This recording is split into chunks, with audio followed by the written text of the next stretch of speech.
jumped on a plane and started flying.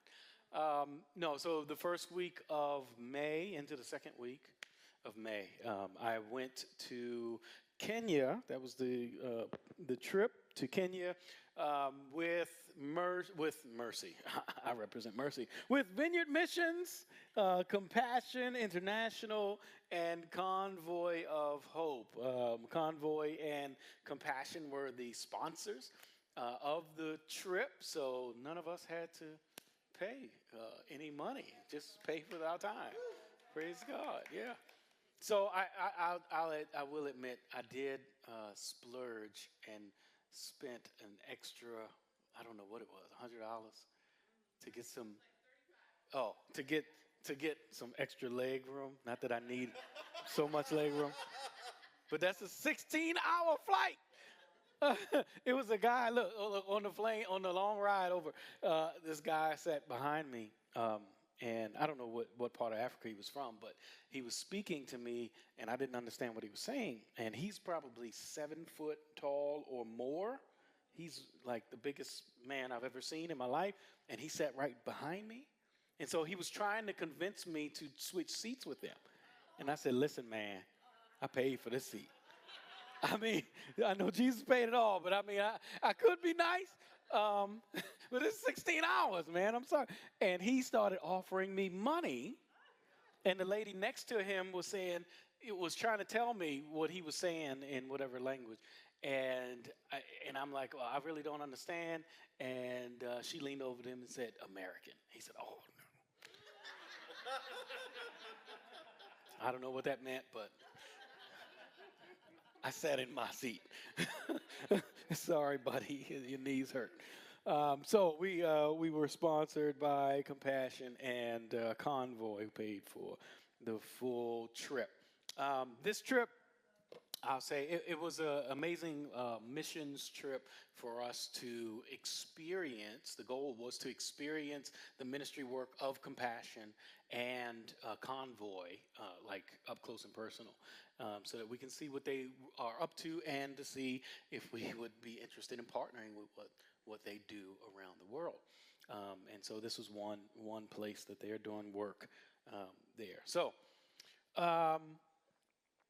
Let's see. If you are not familiar with what these organizations are, Convoy of Hope wants to see lives changed and people to be free from poverty and hunger. And they do that all around the world, in the U.S. as well. They do a lot of, they supply food and supplies when there's a tragedy anywhere or weather situation. And then Compassion. Their motto, their mission is to release children from poverty in Jesus' name.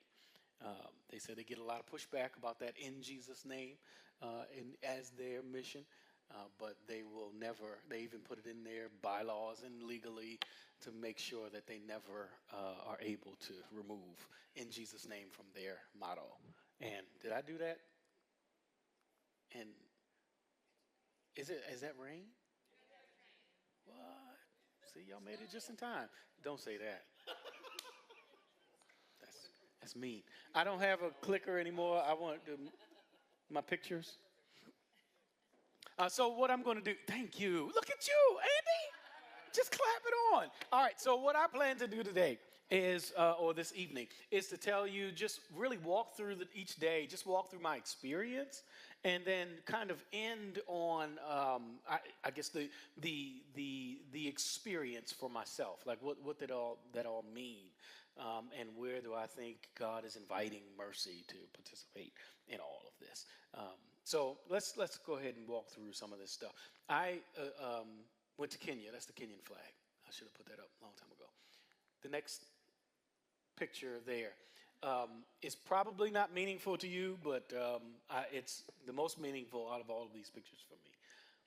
It is, if you follow me on social, I posted this picture. I don't post pictures. I don't post anything on social. I rarely post anything on social. But the first time my feet touched African soil just filled me up. And, all the emotions in the world overcame me in the moment. So I had to capture the moment stepping off the plane and onto the tarmac in Ethiopia is where we landed. Um, and so I just had to take a picture of my feet there in Ethiopia. More to come if there it is. All right, so it's a bunch of us. You're going to see pictures of people, pastors that were on this trip, as well as folks that we met along the way. So here's some vineyard pastors, two of which, the two in the background, are from Iowa, and the two in the foreground are from Maryland. All right, beautiful, isn't it? A lot of shots. I'm not going to talk about each picture. I'll just try to go through. Here was our first official stop. We went in the mountains, which was 2 hours away from Nairobi. We stayed in Nairobi, I should tell you that. We went on a 2-hour trip west to this village, and I thought I had the name of the village. I'll find it probably too late.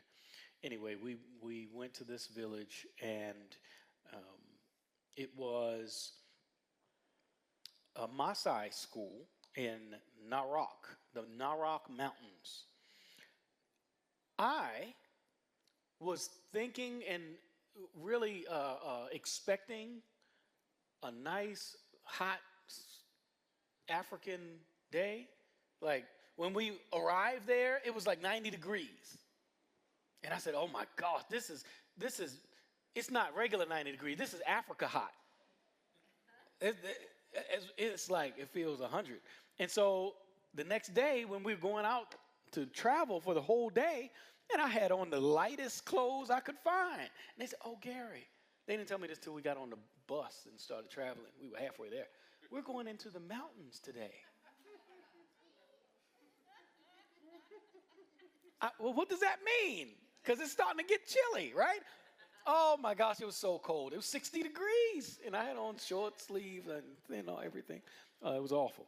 But I had a really nice lady who gave me her pink and green shawl. There's a picture, but it's not in here. It's not in here. It's not in here. And so I got made fun of by all of the pastors on the team. You know, that's how they do. Anyway, we traveled up in the mountains, 2-hour drive to get to this school. This school actually is a school for 300 students. They're predominantly from the Maasai tribe, and they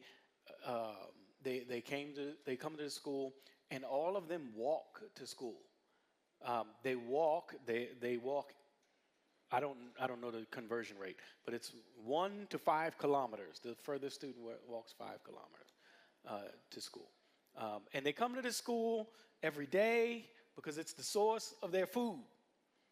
I don't know if you know, Maasai people only eat beef and only drink blood.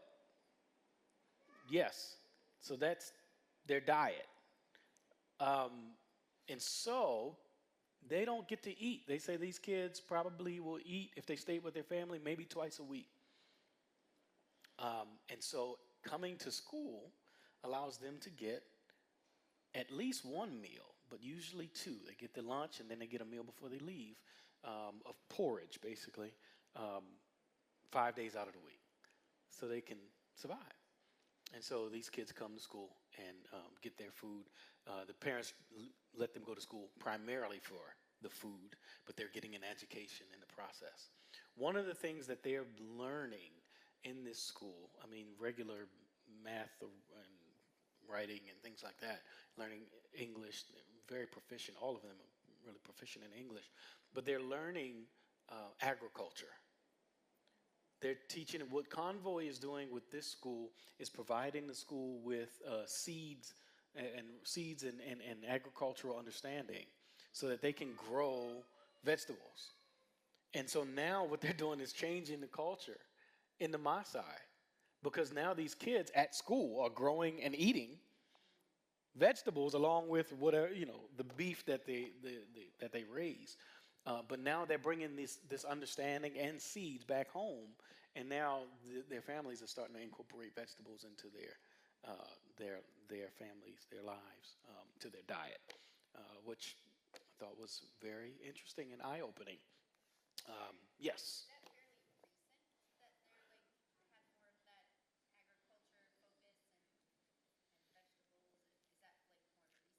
That's a good question. I can't answer it, so I don't know how long.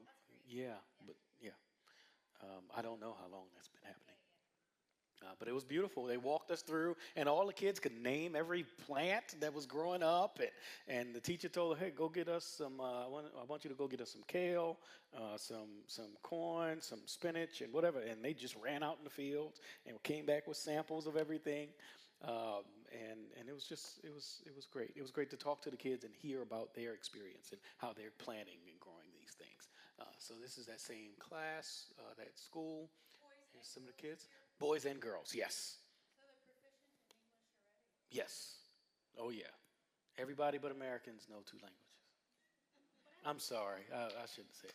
But everywhere I go, it's like, man, I need to learn a language so bad. I know English. Yes, ma'am. That's a great question because it rained like as soon as we left, and one of the things that we were concerned about is that the ladies who cook their food, they cook outside. They don't have a kitchen. So they just build a fire on the side of the building and put a pot on top and cook right there. And they said that that's one of their dreams is to have a kitchen. And we were all just like brokenhearted, like, oh my gosh, like we have kitchens in our homes, in our churches, in our everywhere we go. And we were like, can we just like raise some money right now? But of course, somebody would have to go and build it too. But that's myself and another pastor from Maryland. We were like, what will it take for us to provide a kitchen for this group? Wood, you say? Um, I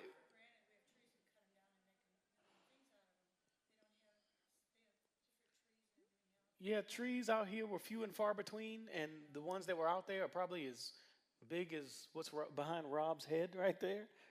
Um, but yeah, you would really have to import resources to get that done. Here, the kids, we got to pray for these kids. We got to just have conversations with them. They were really cool and open to having a conversation with us. After that, that was a pretty long day. We eventually went back to Nairobi, back to the hotel where we were staying, and we had dinner and a worship experience with the vineyard pastors of Kenya. So there are 50 vineyard churches in Kenya. And Edgar King, he's the national director of Vineyard Churches in Kenya. And it's great to hang out with him. I've hung out with him many times before, and I'm like, oh, you're the Jay Pathak of Kenya? Oh, wow, this is really cool, right? But we got to meet so many Kenyan pastors. The amazing thing is, like if something is too far, I probably like won't go because I don't like to drive long distances. These people came from all across the country to meet us and to have this worship experience with us. This one guy took a bus, and the bus ride was 6 hours. 6 hour bus ride to come and be with us. And the bus broke down. And he told us this amazing story that, because he ran in late, right? He's just like, we're like, what's wrong with this guy, right? We don't even know until the end. He's telling his testimony, and he said, um, he said, above all things, I had to be here tonight. And he told us the story, and he said, 2 kilometers away, the bus broke down. And I had faith that God would take me 2 kilometers. And he said, so I jumped out in front of a car. What? He jumped out in front of somebody's car and said, you have to take me to Nairobi. And the person says, I don't know you. He was like, I have faith that you can get me to Nairobi. And the guy said, okay. Like, that's another kind of faith. That's real faith. And the guy dropped him off at the hotel, and he was late, and he ran in and worshiped with us and told us this story. Um, I was just, in awe of the dedication. Great question. That is maybe, I think it's 15 of us, 15 vineyard pastors went on the trip. And yeah, 15 vineyard pastors, we were considered um, influential churches or something like that. But all Convoy, no, Compassion didn't want anybody on the trip that didn't have a church of 1,000 or more. And Bubba Justice, who's the chief financial officer and missions coordinator for Vineyard USA, said, "No, we need Gary on this trip." And he got me on the trip, which is a blessing. But here's Bubba's reasoning for that. He says that, me and him, we have conversations and we talk about the diversity of people here in the Twin Cities. I said, well, Bubba, like God bought the world, the nations in our backyard. And he said, yeah, and you have the largest Somali population in the world outside of Somalia. And I'm like, yeah. He's like, there are no vineyard churches in Somalia, primarily a Muslim country. Like, you're not going to plant a church in Somalia. But it would be great if you learned from the people who are right next door in Kenya and built relationships with those people who cross that border every day, and then start learning their culture, then God can make an impact on Somalians in the Twin Cities. So I praise God for that connection and his insight or foresight for that. So yeah, building relationships. All right, I'm gonna move into the next day, but this was day one. Day one, and I'll go through the rest of it pretty quickly because I got to get to the safari. We went on safari, saw some animals. But before we went on the trip, I went to doctors and was trying to get out of a bunch of shots. And it's like, but malaria is a pill, that's all I need to take, right? And so she's like, no. What are you going to be doing? So I'm like, all right, we're going to be dealing with, kids and feeding kids. Oh, you need this vaccine, meningococcal meningitis. Oh, okay. What else are you going to be doing? Well, I'm going to be going on the safari. Oh, you need the yellow fever. I don't want the yellow fever. And I'm just telling her what we're going to do. And everything I say, she's got another vaccine for me. And I'm like, no, I'm going to stop talking. And eventually I had 6 vaccines at once. I don't think I've had that many.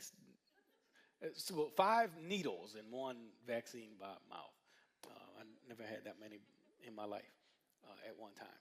But then we needed we were told by Compassion that we did not need yellow fever. We didn't need the yellow fever vaccine. Thanks for telling me. So some people didn't get yellow fever vaccine. We get to Nairobi, we walk in to the airport, and they got guards standing right there checking your yellow fever card. I'm like, thank you, Jesus. Yeah, I got it. I got the yellow fever. Some of our people had to do some convincing because there were a couple of vineyard pastors that didn't have it, and they were like, we're from America. They told us we didn't need it, and I don't know if they understood them or not, but they got through some kind of way. The Lord let them through. It was very fun going through customs. We met a drunk guy named Patrick who had too much to drink on the plane at customs, and he just wanted to be our friend. He just came and put his arm around us. I thought somebody was trying to pick my pockets, and he's just like, I was like, oh, okay, you had a little bit too much to drink on the plane. And he just, I want to be your friend, especially the white guy. And there was a guy named Chris that was next to me, and he just loved Chris. I just turned my back and said, I don't have time for this, Patrick. I'm trying to get into another country. But it was fun dealing with Patrick and trying to get him off of us. All right, so that was all part of day one. Let's move into day two. Here's where it gets a little bit more real. Um, this is Nairobi. This is the slums of Nairobi, where we spent most of our time, and we went to some schools in Nairobi and churches. Um, there's no trash collection in the slums of Nairobi, so this is how you dispose of your garbage. This is the street. This is the middle of the street, and so you dispose of your garbage right there on the street. And I don't know if you can see, but there's dogs. Oh, it was the worst smell in the world. Probably the worst smell I've ever smelled. And yeah, I'm not good. My wife will tell you I can't smell anything. My nose just doesn't work like that. I don't have a good nose. It was awful. But this is the source of many people's food. We met a young lady who's, well, she's probably in her 30s now, but she was one of the a sponsored kid in Compassion, and she told us the story about her and her family and how they grew up, and how she grew up was, um, it was, I believe, 5 kids, but they rarely ever had food.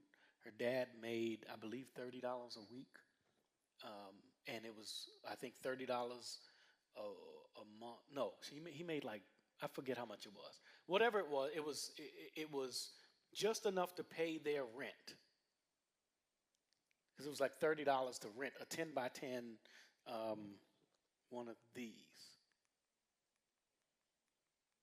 somewhere. Sorry, I thought I had the picture in there. Ah, it's going too far. It's just a little hut. It's not in here. I'm sorry. Maybe you don't. Yeah, I don't see it. There it is. Like, that's $30 rent. And so she grew up in that, right? These aluminum siding, dirt floor, sometimes cinder block on the wall, and they never had food, so they would go to the trash pile to eat, to get some food. And she eventually got sponsored through Compassion. And the way Compassion works is they sponsor one child in the home. So now she's the one being sponsored. And she gets to go to a school where she gets food and come home and tell her parents about how she ate and everything. And she saw the sadness in her family's face. So she would go to school every day and, like, take extra food so that she could take it to the family. And they told her eventually, you don't have to steal food. We'll give you extra food to take to your family. And now she's a teacher and has her own um, nonprofit where she helps um, teenage moms to get off of the street, and she owns a home where she lets them stay and get on their feet and helps them get jobs and things like that. So you hear a lot of those kind of stories of people who go through the Compassion program, like their main mission is to turn around and bring somebody along, help somebody else. So this is trash. For all the kids in here, they could not understand. All of those kids couldn't understand how we have dogs as pets here in the U.S. They said they eat the trash. They're annoying. They're always around the house. They couldn't understand, which I thought was cute. They welcomed us to this next school with a song. We welcome you, so come be our guest. They were singing to us as we came in.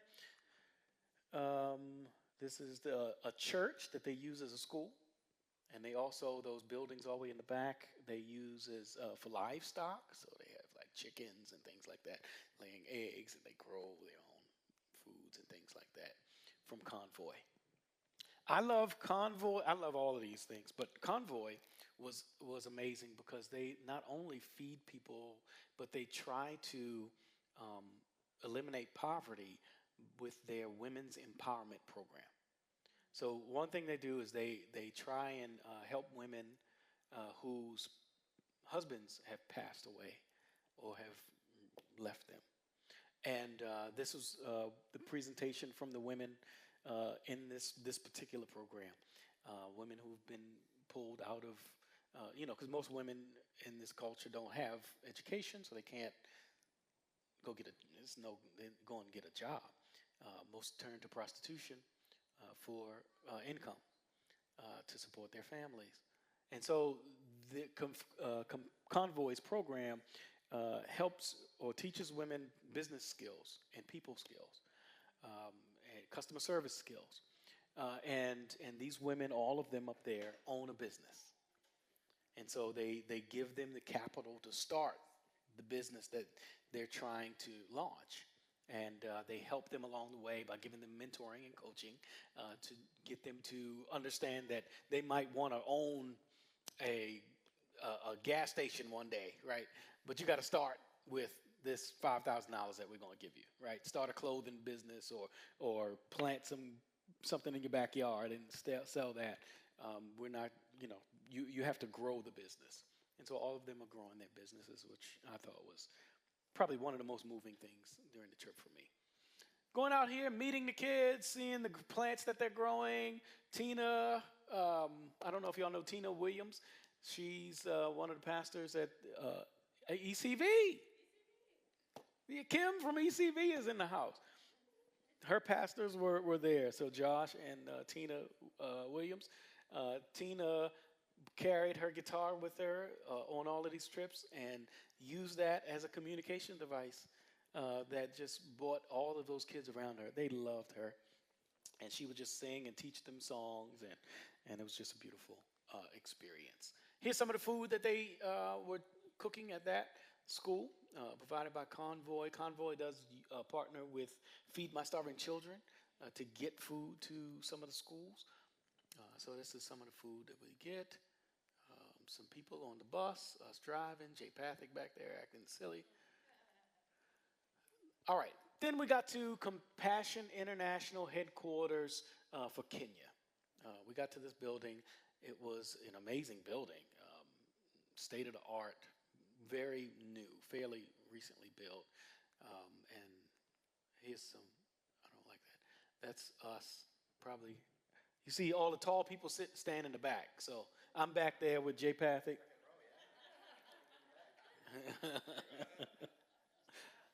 Thanks. Compassion at that building, we met so many people who were formerly sponsored kids, right? Who have been raised out of poverty and now work for Compassion. They were so great with hiring those people who come through the program. Let's see. More kids, more food. Oh, Blue Bonnet. So everybody loved Blue Bonnet. You see the little girl with the blue bonnet? We just called her Blue Bonnet. She just loved it. I mean, she was just so loving. She would come and sit on people's laps, and she would come and ask you for your bottle of water. If you didn't give it to her, she would wait till you looked away and took it. We had to look out like, she just drank out of your water. You might not want to take that water back. This school meets at a church. This is the third day, I think. And this one, they would not allow us to sit down and enjoy the church service. We had to dance for every song. And so I was up there dancing. I had to, because I don't know what they would have done to me. Like, it was like, no, we dance. This is everybody to the front. Our guests come to the front. Some of the kids would come up to the front, and they would show us how to do the dances, and we're jumping around, and I'm like, I don't know what I'm doing, but okay. No, not at all. You see that I eventually... Oh, it's Sunday morning? Yeah, that's what I'm going to do. So I eventually worked my way back to be the photographer and started taking pictures. No, I'm taking pictures. That's what I eventually did. So honestly, I love this experience, this church experience the most because it reminded me of home. Like so much in my black church growing up experience was this experience. It was like, not the whole everybody jump on the dance floor thing, but just the way the service was conducted, the energy, the songs, the harmonies, the just the joy in the building, everybody playing a role. It was just like me and Charles Montgomery were like, oh my gosh, we're home. Like we really like. It's amazing how culture just travels, and is maintained for so many years and distant. So yeah, that's the dance. After that, we got to go to the homes of some people, some of the kids. So this is the family that I was assigned to go home with. The mom's name is Elizabeth. Her sons, and I'm gonna tell you their names so that I would love for us to be praying for this family. Elizabeth lost her husband. Her husband passed away. Um, but because he owned a piece of land, it's I think 2 acres. It was legally passed down to her. Now she has this land with some folks from the community helped to rebuild the home, which is really a 10 by 10 cinder block building with an aluminum roof. We were sitting in there with everybody, and her name is Elizabeth. Her sons are John, George, Moses, and the little girl's name is Patricia. And her dream is to have livestock so that she can, cattle specifically, so that she can sell milk. That's her dream, so she can have income. Currently, she's working for the school that I was just showing you pictures of. She's one of the cooks, and so that's her source of income right now. But her sons are about to kind of age. Well, they're 14. So in their culture, at 14, I think it's 13, you move out. So you're a man. And so these kids, they move out of her house. The 2 oldest ones, they're twins, the 2 oldest boys.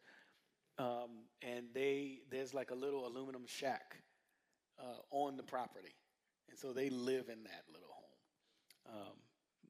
But the oldest 2 boys, since they're twins, they're both sponsored by Compassion, um, which is awesome for her family. Um, this was also, let's see, Josh and Tina sponsor a family, and they were able to meet the kids that they sponsor at this church that we went to. Let's see. Moving on. Oh, that's me and Charles Montgomery. So that's the end of the pictures for visiting places. All right? I'm not going to keep you more than an hour, so I got 20 minutes or less. So meeting all of those people, I'm going to be vulnerable for a minute, is in this way. Like, it was amazing to see the work of Convoy of Hope and Compassion. All of that is so necessary. To send money, to sponsor kids. Some of these kids don't get meals unless somebody sponsors them, unless somebody sends some money so that, they can take food to these remote locations. The one thing that I felt was missing from the trip was a conversation of why. Why is it like this? What happened to that generations have to live this way, have to live in poverty? If you never talk about it, if you never address the why, you're left to fill in the blank for yourself. And you usually Westerners, we usually fill in that blank without saying it out loud, is something's wrong with that group of people. Why can't they get themselves together? What's wrong with? And I went to the Compassion people and expressed my opinion. But we have to understand why there's so much poverty in the world, especially on the continent of Africa. Everything has been stolen from these people. Everything. When we look at the resources of the world, all of the riches of the world uh, have been taken without payment. The cobalt that they use in our mobile devices, the diamonds, the gold, every precious metal, human resources have been stolen from this land. And we never talk about it. And I kind of talked to the compassion folks about this. I said, listen, why was there no conversation as to why? Are you afraid that if you talk about colonialism, enslavement, the history of that people won't contribute? You know, people get scared away. And, you know, they have a lot to think about and talk about. But the beautiful part that came out of that was the guy, Eric, who's in charge, said, Gary, that's something that I've never thought about. And I would love to continue this conversation. And so I have an email from him. I don't know what he said in the email. I haven't read it yet. But praise God, he has reached out. And I think that it would just a conversation of why and the history and legacy of supremacy and colonialism and theft would go a long way. And if compassion, this is one of my beefs, is that if compassion is a Christian organization, in Jesus' name, let us apply biblical principles to the relief and liberation of people. And that goes for here too, not just overseas, is that Luke chapter 19 gives a story of a guy named Zacchaeus who stole from people. And he said, if I stole from somebody, I will pay back, repair what I have stolen, reparations. I will pay back 4 times what I have stolen. And for us to live in a culture that is afraid to use that word of reparations, that is afraid to even consider paying for what we've stolen and how we've destroyed the world, people's lives, I think that we're missing Christianity. And I believe Jesus cries over this. I would love for us to be an integral part of the liberation of people and make an impact around the world as best we can. One of the things since I've become the area leader that I've talked to the area pastors about is we can do so much work, be more effective in our work, in our missions work specifically, if we work together. If we came together and said, hey, churches, let's not you sponsor here, you do a little $5 program here, you do a little $10 program there. Why don't we pool our resources together and make an impact somewhere together? And so hopefully we can continue this conversation where we have multiple churches working together to make a significant impact somewhere. Because often we get to the place where we just spread our money too thin and nobody's really set free. People are relying on porridge for their daily sustenance. So, now that I dragged you down, let me drag you back up. After we went and visited all those schools and churches and really got to meet people and have conversations, it's great. I mean, some of those folks, especially some of the vineyard pastors, they friended me on Facebook, and we're gonna stay in contact with each other. And of course, they want us to continue to help with Kenya, but we want to see what God is calling Mercy to across the globe, whatever God is calling us to. After this, we got to go to Masai Mara, which is a reserve for safari. It's the land of the Maasai, and we went to this resort, and the resort was just like posh. It was amazing. So that's me and Dr. Montgomery, Charles Montgomery, standing on the edge of a river that was rushing like I've never seen a current that go that fast, just loud and fast. And every 2 minutes, you would see a set of ears and a nose pop up. It's like, oh, that's a hippo.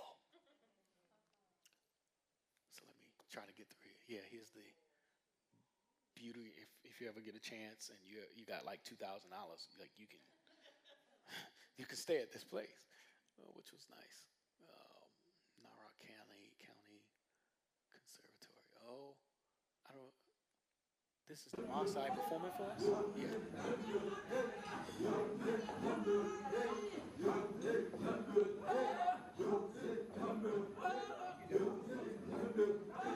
It's a little dark. Sorry.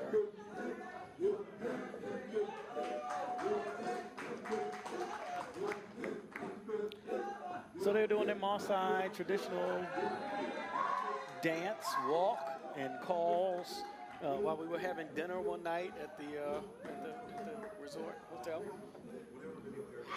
I think it's a 5 minute video. I'm trying to click it, Lindsay, and it's not clicking. It doesn't. We don't have to listen to somebody. Yeah. Anyway, uh, it was amazing to see these people because these people haven't changed in thousands of years. The Maasai tribes, like they live out in this land, and they still do. This resort is built on their land, but um, they live out there with the animals and herd cattle and eat the cattle and all that stuff. It's just amazing to meet them and watch them and all that kind of stuff. So we got there, Masamara, and we got to see a lot of animals. You see up in the top, what is that? Your right, that elephant there was a little stubborn and didn't want to move and just kept coming toward us and coming toward us. And so the driver kind of revved the engine and it eventually walked away, which we were like, that's great. In the bottom right corner, you see a car that got stuck in the mud, and those people had to get pulled. We had to pull them out, put a rope around the front of their car and pull them out. So very scary if they were out there by themselves. Our driver would pull over every now and then, say, hey, we got some coffee in the back. We have some snacks and things like that. Let's just pull over. He'll set up a table, and he would serve us. It was awesome. Very cool. That's Bubba Justice and his wife there. Here we go. Giraffe. Yeah, and like we were right there. Like this is maybe 10 feet away from that giraffe. Um, there were more like that's what we saw the most of, like giraffe and elephant. Like so many elephant. Like I'm not expecting to see so many elephant. Like you see cats, stray cats on the street or dogs running around or I don't know what you got around your neighborhood, maybe something else. Squirrels. We had elephant like squirrels. That's how many elephant and giraffe were out there. That's a young male lion, and that's where that car that was stuck in the mud, that car got stuck in the mud where we watched a group of female lion and this young male were chewing on a water buffalo. And then their car got stuck.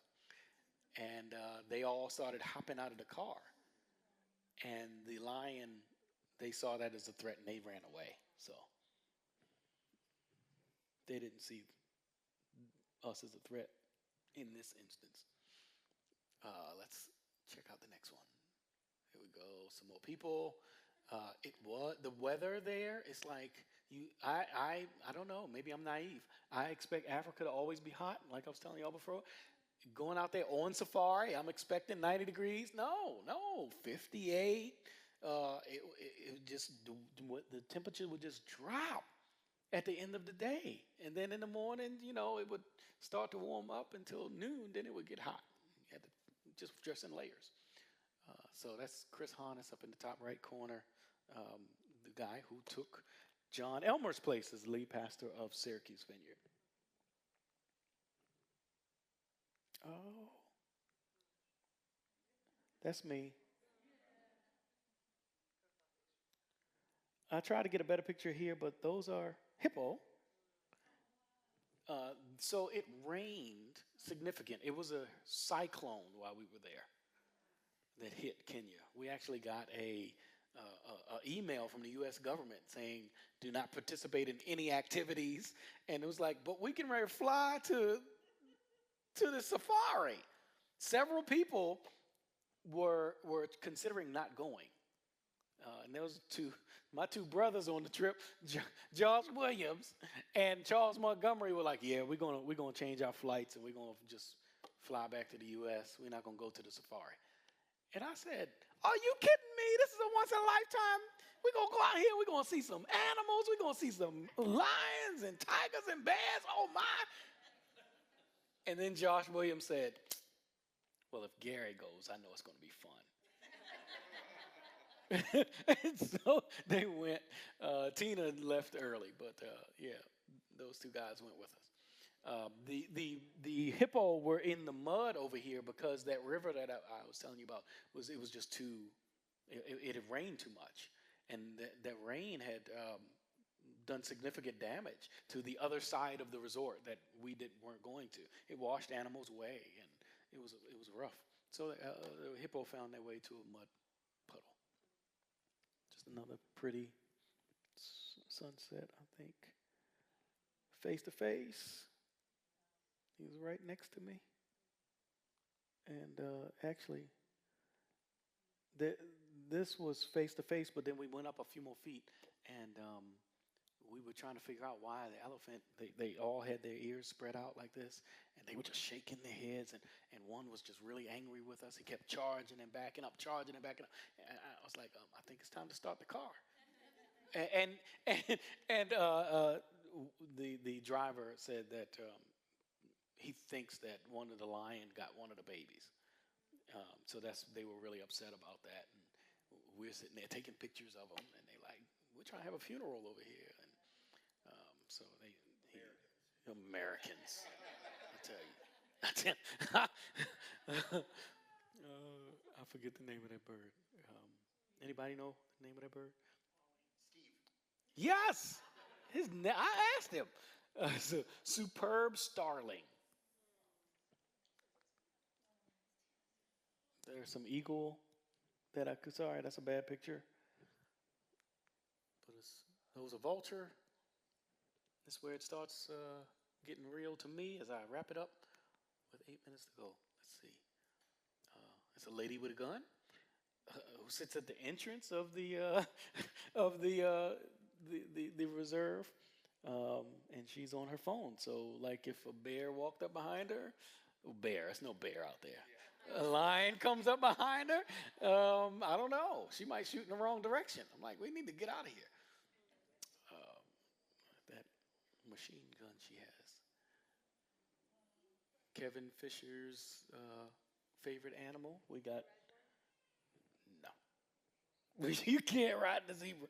That zebra would kick us and all that stuff. Yeah, but no, we didn't ride the zebra. Oh, here we go. All right, this is where the story comes. Here it is. The antelope. We were driving along, right? This is day 2 of the safari. Gary, the driver asked all of us, "What do you want to see?" Right? On the first day, he asked us, so the first day, everybody's naming the animal that they want to see. So he's like, "I know where they live. We go to their home and find them." Well, I haven't seen my leopard. I want to see a leopard. That's what I'm here for, the leopard. That's what I'm here for. I love the leopard. Leopards, cheetahs, all the spotted animals. I love it. And so we're driving. He says, okay, day 2, we're going to get up early in the morning. We got up like 5 that morning, got on the road by 6, and we were out trying to find the leopard. And he said, I know where they live. They live in Tanzania. So we're driving. I said, okay, driving to Tanzania. We start seeing signs that say, do not cross the border into Tanzania. It is illegal to drive into Tanzania. It's just sign after sign after sign. And I'm like, this guy's going to get us killed. I don't know where I'm going. I don't want to see a leopard that bad, man. They're going to get locked up in Tanzania. Nobody knows. Lakita going to be like, he never came home. Oh. But on the way to Tanzania to see the leopard that I had to see, we saw antelope looking all in one direction. We saw these other deer-like animals, all looking in the same direction. We kept driving toward Tanzania. Do not cross Tanzania. we see this big herd of water buffalo all looking in the same direction as all those other animals. The driver said, change your plans. He turned the car around, and we're driving around, and let me see if I can get to it. That's what they were looking at. It's a pride of male lion that got their hands, paws, teeth around a water buffalo and just killed it. And we got to drive up on them. And let's see. There's another. And listen.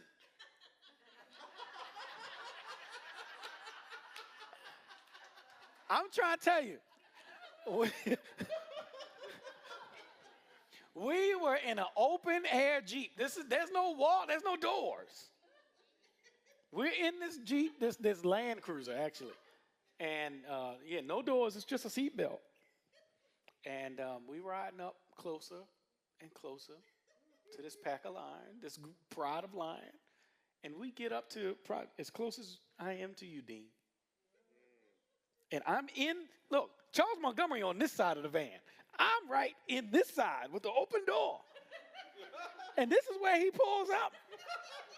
And the driver turns the car off. And we sitting there with our phones. Like tourists do. So if you don't want to see a lion eating a buffalo, like turn your head now. I'll play it a little bit. I'm not going to play the whole thing.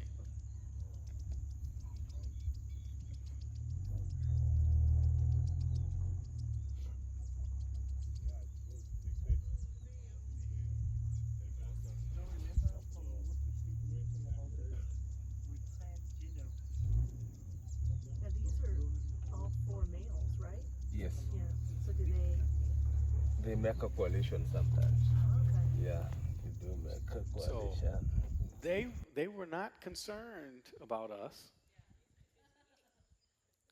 but eventually, one of them. This is not the shot. So there was several of them around there. This is a later video. But when we first got there, it was about 5 of them. One of them decided he wanted to get up and see me up close. That's what I was scared of. And I'm like, you might want to start the car. You might want to start the car. And he said, calm down. The driver, he's like, calm down. He's walking to me, looking at me in my eyes like this. The lion is literally, slowly. And I'm like, there's no doors on this. The key is not in ignition. What are you doing? And he said, calm down and keep your hands down. Don't stand up. Because right now, as you're sitting in the Jeep or in the vehicle, you look like you're a part of this big old truck. But if you stand up and start flailing your arms, he knows that you are no longer part of the Jeep. You are dessert.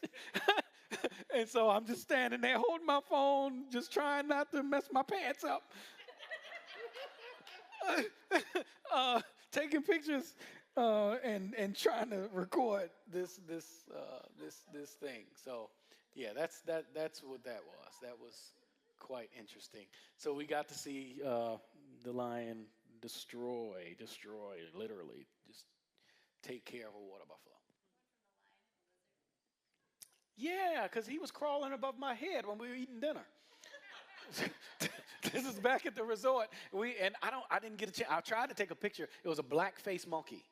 That was when we were eating. He would swing around and dip his head around to see us and see what kind of food he could steal, but he couldn't steal. And then he would disappear. And then he would come around the other side of the room and just kept trying to find a way in to eat. And I kept trying to get my phone, but by the time I got it, he would disappear.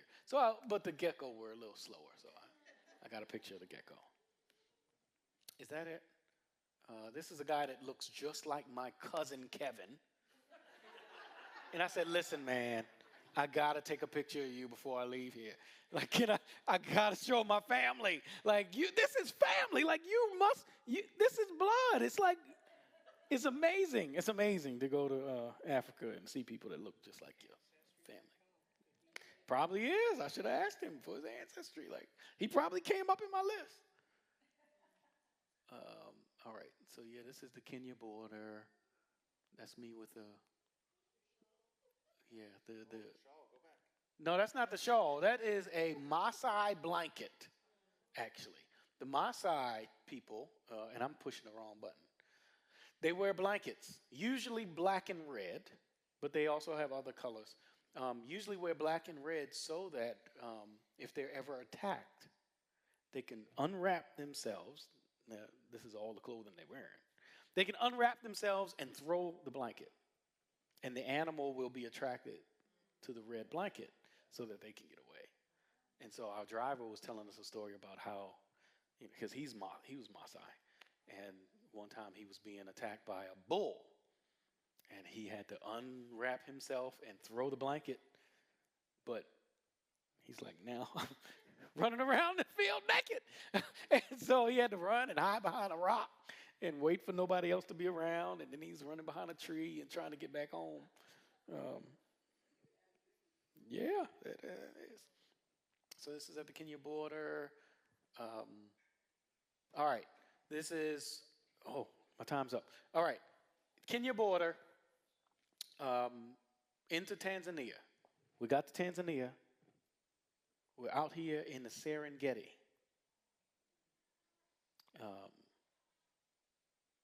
We are in the tall grass because that's where the leopards live. So we're looking for the leopards in the tall grass. All right, sorry. I didn't put these in order. This is the tall, okay, that's not in order. That's it? Oh, man. All right, so let me just tell you the story because it's not up there. So out here at the Serengeti, in the tall grass, is where we were looking for the leopard. We couldn't locate the leopard. And so we got out because the driver was like, okay, it's like lunchtime. We got some snacks. I'll pour y'all some, drinks and have snacks, whatever. I'm like, I just walk off into the tall grass. I walk off into the tall grass, and just because I'm exploring, and I'm in Africa, and my feet are touching the ground, and I'm walking in the tall grass, and I find this spot that's just dirt. And amidst all this tall grass, I find it's just dirt. And so I get down in the dirt, and I just start digging in the dirt with my hands. And it just, every emotion in the world hit me at that moment. Because my hands in the dirt, like I just felt my ancestors and felt the pain and felt the emotion, just all of the trauma that my ancestor had been through, just digging in the dirt. And, began to cry and all that kind of stuff. And so I had a water bottle with me. I emptied it out, and I started collecting some dirt and some rocks. And I said, I'm taking this with me. This is incredibly meaningful to me. So when I get back, I'm telling my staff this story. And Jesse said, that's where that leopard lays down, right? I said, what do you mean? So you're walking out in the tall grass where the guy just told you the leopard lives, and you find a spot that's just dirt? Like he was watching you. And I'm like, oh, man. My heart started beating like, I wasn't even thinking about that. I'm out there crying, thinking about my ancestors, and this dude is like, yeah, keep crying, buddy. Stay out here for 5 more minutes, and I'm going to have my lunch. But I didn't get attacked, obviously. I'm still here. So that was incredibly meaningful. And I'd like to, I guess, wrap it up by saying, will you be praying for some things? One, that family, the mother's name is Esther. And I would like God to do something extraordinary. Esther. I said Elizabeth? It's Esther. I wrote her name down when she gave it to me. So I apologize for my misspeaking. Pray for all of them. Everybody, the Elizabeths, the Esthers, her name is Esther. Esther. And her 5 kids. Her dream is that she would have cattle, that she could sell milk. Um, but I'd also like for you to be praying for mercy and for our international vision. What what is God calling mercy to? Um, the one thing I never want to lose track of is near and far. That God has not just called us to go internationally. God has not just called us to stay locally. But he said Jerusalem and Judea and Samaria and to the uttermost parts of the earth. That we cannot step over those who are hurting right here in order to get to our dream. And we can't just stay here and take care of home and neglect the world. And so it's both and. And I would just pray or ask you all to be praying for what God has for mercy next. And if you're getting words or visions and all that kind of stuff, I'd love to hear from you. Shoot me an email. I also would like for us to partner with Compassion and with Convoy. We will have some more information about Compassion soon. The wonderful and the one and only Sandy has already worked with Compassion, and she's going to be leading an effort to get us some more information on how we can, this fall, on how we can partner with Compassion. Convoy of Hope does something called One Day to Feed the World. And what that is, and we're going to talk to the board about this on Thursday. Telling you the board agenda. Y'all probably shouldn't. I probably shouldn't tell you that. Autumn, you find out about it now. But I'd love for us to do the One Day to Feed the World. And what that is we'll get more information about it.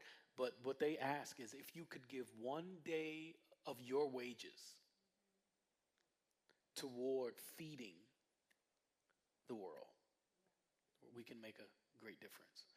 And so we'll get more information about that as we move forward. So be in prayer. That's my point. Be in prayer as we look to partner and do some more things near and far.